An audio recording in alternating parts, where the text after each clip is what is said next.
Papasok pa lang sila ng promised land. Tinawag pa lang ni Lord si Joshua na i-lead yung Israel papasok ng promised land. Pero tignan niyo kung anong promise ni Lord sa kanya.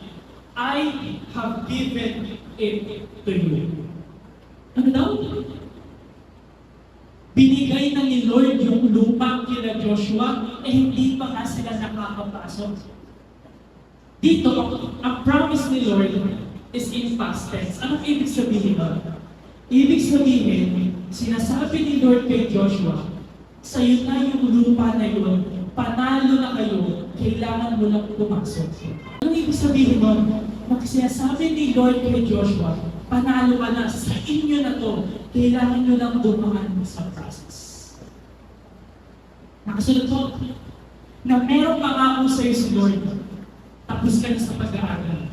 May pangako sa'yo si Lord, akong bahala sa future mo, akong bahala sa family mo, secured na tayo. Kailangan lang natin minsan dumaan sa process.